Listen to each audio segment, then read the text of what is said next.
उन्हीं की गोली से, किन की गोली से, कहाँ है वो लोग, भीड़ में, और कहाँ है वो हथियार, वो पकड़ नहीं पा रही पुलिस, इतनी कमजोर है। जिम्मेदारी लेना कि हाँ मेरा प्रशासन विफल था, मेरी सरकार विफल थी, मेरी कैबिनेट विफल थी और इस्तीफा दे। मैं कहना चाहूँगा मोदी जी ने एक योजना लॉन्च की है, भारत खोदो योजना। नई योजना का विस्तार किया है अभी इसमें नवंबर में भारत खोदो योजना। उसमें क्या है कि सभी धार्मिक स्थलों को खोदा जाएगा। सरकार चंद पूंजीपतियों की सरकार है, सिर्फ अडानी अंबानी चंद पूंजीपतियों की सरकार है, सिर्फ उन्हीं के लिए तो काम है सारे। वहां पर हजारों लाखों लोगों ने अपनी आंखों से देखा है किस प्रकार से उन्होंने भीड़ के ऊपर बल प्रयोग किया है, सीधा गोलियां चलाई हैं, सारे क्रॉस डिस्पर्सल के प्रोटोकॉल को तोड़ा है। ऑफिस का टाइम 9 बजे शुरू होता, 7 बजे अगले दिन सुबह पहुंच गए भीड़ लेकर के, इतनी सारी जो अजीब अजीब नारे लगा रही थी, भीड़ को उकसा रही थी। क्या उस समय प्रशासन को उस भीड़ को रोकने का काम नहीं करना था? अच्छा, मामला जो चल रहा है संभल का, आप देख रहे होंगे जिस तरह से आपने अभी बताया कि कारतूस मिले। पुलिस का आरोप है कि वहीं भीड़ में उन्मादी कुछ लोग थे, उन्हीं के पास कट्टे थे, उन्हीं पे गोली अगर चली। वो लोग थे तो कहाँ है वो लोग? प्रशासन हमारा इतना कमजोर है कि उन लोगों को ढूंढ नहीं पाया। कारतूस, मैं वही तो बात बता रहा हूँ, पाकिस्तानी कारतूस तो आपको मिल गए, वो अवैध तमंचे कहाँ हैं जिनसे हत्या हुई? कहाँ है वो तमंचे? वो लोग कहाँ हैं जिन्होंने हत्या करी? पुलिस की ड्रोनिंग हो रही थी, कैमरे चल रहे थे, आखिर कितने दिन हमारी पुलिस, इतने 8 से 10-15 दिन हो गए कि अभी तक उन लोगों को ढूंढ नहीं पाई। योजना नहीं, किन्हें लिया हिरासत में? उन्होंने लिया हिरासत में जिनका अवैध तमंचे थे। उन्हीं की गोली से, किन की गोली से, कहाँ है वो लोग, भीड़ में, और कहाँ है वो हथियार, वो पकड़ नहीं पा रही पुलिस, इतनी कमजोर है। हमारी पुलिस इतनी कमजोर है कि उन लोगों को 8 से 10 दिन बीतने के बाद भी नहीं ठीक है ना, योगी सरकार इस्तीफा दे। अगर ये अपनी जिम्मेदारी लेना कि हाँ मेरा प्रशासन विफल था, मेरी सरकार विफल थी, मेरी कैबिनेट विफल थी और इस्तीफा दे। अगर इस तरह की घटना हुई है तो इस्तीफा दे। सर, वहाँ पर साफ आरोप है कि जब सर्वे हो रहा था तो भीड़ में से किसी ने नारे लगाए कि अंदर खुदाई चल रही है, उस पर माहौल बिगड़ गया। खुदाई पे मैं कहना चाहूँगा मोदी जी ने एक योजना लॉन्च की है, भारत खोदो योजना। नई योजना का विस्तार किया है अभी इसमें नवंबर में भारत खोदो योजना। उसमें क्या है कि सभी धार्मिक स्थलों को खोदा जाएगा और वहाँ देखा जाएगा कि सदियों पहले वहाँ था क्या, कुआं थे, नाली थी, पाइप थी, क्या है। तो अभी तो मस्जिद खोदी जा रही है, फिर कल को कोई और धार्मिक स्थल खोदा जाएगा, तो सबको खोद खोद कर देखा जा रहा है। जैसे बदायूं में खोदा जाएगा, अजमेर में। तो ये नई योजना लॉन्च की है मोदी जी ने, भारत खोदो योजना। सर, इसमें सभी का है, सिर्फ एक ही विशेष धर्म का टारगेट किया जाए? नहीं, अभी एक टारगेट करें, कल को दूसरे भी करे जाएंगे। उनके लिए तो सब बराबर है, उनके लिए तो कुर्सी ज्यादा महत्वपूर्ण है, ना हिंदू महत्वपूर्ण ना मुस्लिम महत्वपूर्ण, उनके लिए कुर्सी महत्वपूर्ण है सिर्फ। अगर हिंदुओं को भी क्षति पहुंचा के उनकी कुर्सी बचेगी तो कल को हिंदुओं को भी क्षति पहुंचाई जाएगी। ये मानते हैं आप? जी बिल्कुल मानते हैं। लेकिन ये तो नारा दिया जा रहा है कि हिंदू एक हो जाओ, हिंदू राष्ट्र बना दो, भारत के लिए एक हो जाओ। इस पे क्या करते? भाई साहब, हम उस देश के नागरिक हैं जहां हमने सिर्फ ये पढ़ा है कि हिंदू मुस्लिम सिख ईसाई आपस में है भाई भाई, ठीक है।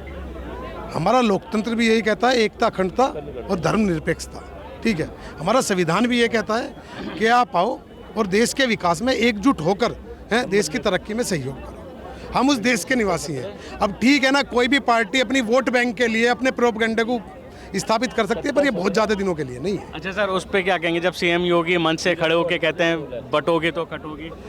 हाँ, तो जो संभल का दंगा है ये प्री प्लान है। मैं तो कह तो रहा हूँ आपसे, ये प्री प्लान है, प्री प्लान है, तैयारी है चुनाव की। क्योंकि जो इन्हें लोकसभा में नतीजे नजर आए सामने हैं, उसी को देखते हुए डर गई है योगी सरकार।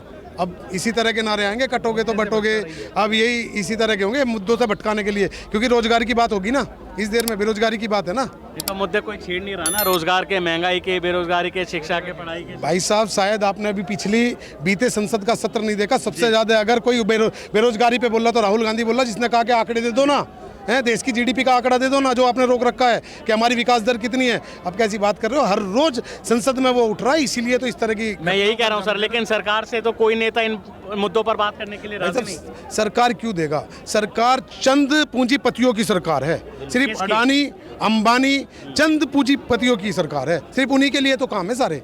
आप ये ऐतिहासिक वो है बॉर्डर है जहाँ पे 3 काले कानून किसानों के खिलाफ लाए गए थे। कितना लंबा संघर्ष हुआ है, हजारों किसान शहीद हुए, हजारों किसान शहीद हुए, बाद में वापस लेने पड़े ना। वो भी तो पूंजीपतियों के लिए ही था, चंद पूंजीपतियों के लिए सिर्फ काम कर रही है। जो ये भी अभी जो चल रहा है प्रकरण पूरा चल रहा है, ये अडानी के मामले को दबाने के लिए चल रहा है। मेजर हाईलाइट क्यों दिखाया जा रहा है इसको, इसमें घटनाएं बनाई क्यों जा रही हैं? क्योंकि अमेरिका में, यूएस में अडानी के खिलाफ अरेस्ट वारंट जारी होता है, उसी के बाद से हिंदू मुस्लिम भारत में स्टार्ट होता है। ये भी सोचने वाली बात है। बड़ी घटना थी नहीं, इतनी बना दी गई है। नॉर्मल चीज़ें हो सकती थी, आराम से काम हो सकता था। देखिए गाजीपुर बॉर्डर पे किस तरह से यहाँ पे रोका गया है। अब यहाँ पर सड़कों पर कांग्रेसी बैठ गए हैं और धरना देने की पूरी तैयारी है। क्या कहना चाहेंगे, संबल क्यों नहीं दिया जाने जा रहा? देखिए, माननीय राहुल गांधी जी 2 घंटे से यहाँ पर है। बड़े शांतिपूर्ण तरीके से माननीय राहुल गांधी संभल जाना चाहते हैं। जिन 5 लोगों की हत्या की गई है उनके पीड़ित परिवार से मिलने जा रहे हैं, जबकि यहाँ शासन प्रशासन जाने नहीं दे रहा। बड़े शांतिपूर्ण तरीके से जाना चाहते हैं राहुल गांधी। क्या दिक्कत है अगर संभल चले जाएंगे? नहीं, संभल जाने देनी चाहिए, क्यों नहीं जाने दे रहे? राहुल गांधी जी तो कह रहे हैं ये जाम खुलवाइए, हमें संभल जाने दीजिए, क्यों लगा रहे हैं जाम? सर, पुलिस प्रशासन रोका हुआ है, कोई दिक्कत मतलब पुलिस प्रशासन को पहले ही कल बता दिया गया था कि माननीय राहुल गांधी जी संभल जाएंगे। उन्होंने तो नहीं कहा है जाम लगे, वो कह रहे हैं हमें जाने दो, जाम खुलवाओ। सर, राहुल गांधी जाएंगे, संभल तो इंसाफ मिलेगा बिना उसके? देखो, आप देख रहे हैं पुलिस ने वहाँ 5 लोगों की हत्या करी है, सीधे सीधे गोली मारी है। जब शासन प्रशासन मिला रहेगा तो कौन करेगा? जब माननीय राहुल गांधी जी विपक्षी नेता हैं, जाना चाहते हैं, क्यों नहीं जाने दे रहे? ये बताइए आप। पुलिस तो नकार रही है इन आरोपों को, वो कह रही है कि वो भीड़ में से ही उपद्रवी थे। उन्होंने पुलिस तो नकारेगी, ये फिर हम वही तो देखना चाहते हैं, क्यों नहीं जाने दे? आत्महत्या कर ली, क्या कर रही है? लोगों ने आत्महत्या कर लिया। पुलिस कह रही है गोली मार ली। भीड़ में बात करते भीड़ में थी, पुलिस कह रही है कि भीड़ में उपद्रवी थे। हमने देखा वीडियो, आपने हजारों वीडियो देखे जिसमें पुलिस सीधा फायरिंग कर रही है और आप कह रहे हैं कि अपने आप की आत्महत्या कर ली उन्होंने। क्या साहब? सीओ संभल का बयान था अनुज चौधरी का कि अरे भाई, ऐसे करके रबड़ की गोलियां भी मार सकते हैं, वो सिर्फ दिखाने के लिए, पिस्टल से रबर की गोलियां दिखाने चलती के लिए हैं। होती है। पिस्टल से रबर की गोलियां चलती हैं। वो कह रहे हैं वीडियो रबर की गोलियां चलती हैं, बस दिखाने के लिए लटकाई थी पिस्टल। पिस्टल से रबर की गोलियां चलती हैं। कह रहे जो प्रशासन पूरी तरह वहां पे लॉ एंड ऑर्डर मेंटेन करने में विफल रहा है, वहां पर हजारों लाखों लोगों ने अपनी आंखों से देखा है किस प्रकार से उन्होंने भीड़ के ऊपर बल प्रयोग किया है, सीधा गोलियां चलाई हैं, सारे क्रॉस डिस्पर्सल के प्रोटोकॉल को तोड़ा है। आपको पता है क्रॉस डिस्पर्सल के प्रोटोकॉल क्या कहता है, पुलिस अधिनियम क्या कहता है? क्या उसको फॉलो किया उन्होंने?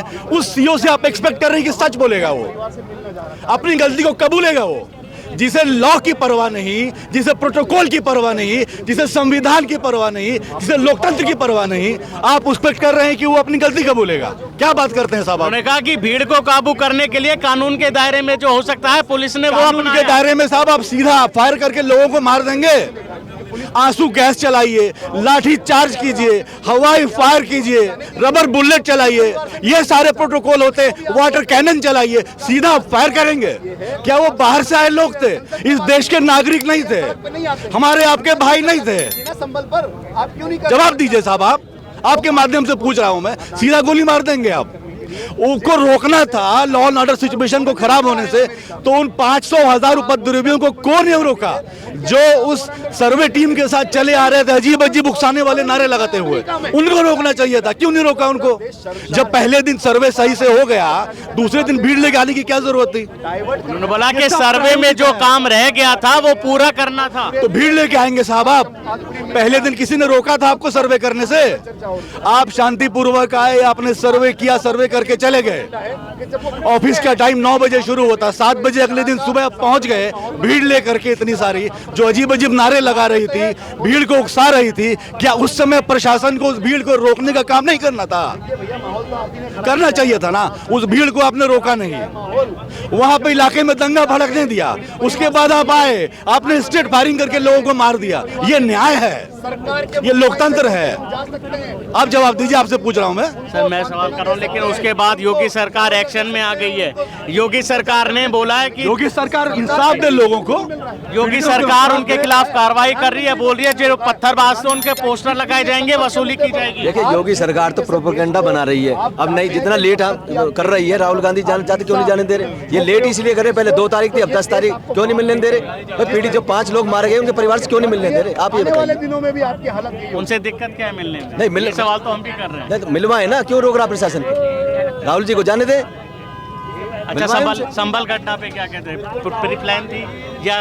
संभल घटना जब सर्वे एक बार हो चुका, इतनी पहली बात तो ये जब ऑर्डर हुआ तो इतनी जल्दी क्या थी कि सर्वे कराने की? चलो सर्वे एक बार हो गया, फिर दोबारा इतनी जल्दी कराने की क्या जरूरत थी? सर्वे शांतिपूर्ण तरीके से पहला सर्वे हो चुका था, पूरी प्लानिंग के साथ ये काम हुआ है। इसलिए हमारे माननीय राहुल गांधी जाना चाहते हैं, उन्हें संभल जाने दें। अच्छा, योगी सरकार जो मामले की जांच कर रही है उस पर संतुष्ट है नहीं है? नहीं, हम ये संतुष्ट नहीं है, उसी कुछ चीज़ को देखना चाहते हैं, इसलिए तो जाना चाहते हैं, क्यों नहीं जाने दे रहे। देखिए, ये है यहाँ पर बैठे कांग्रेसियों का जवाब, जिस तरह से बोल रहे हैं कि आखिर संभल क्यों नहीं जाना चाहते, क्या संभल जाने में क्या गड़बड़ है, और संभल की घटना पर क्या कुछ कहा लोगों ने, ये भी आपने देखा। तमाम पुलिस वालों के बयानों के क्या जवाब दिए, तमाम लोगों के क्या जवाब दिए, जिस तरह से पुलिस प्रेस कॉन्फ्रेंस कर रही है उस पर क्या कहा कांग्रेसियों ने, ये भी आपको देखने चाहिए। बहरहाल, आप इस संभल की घटना पर क्या सोचते हैं, ये आप ज़रूर बताइएगा। वीडियो आपको कैसा लगा ज़रूर बताइएगा। कैमरामैन कौसर आलम के साथ राशिद, वन इंडिया, नोएडा।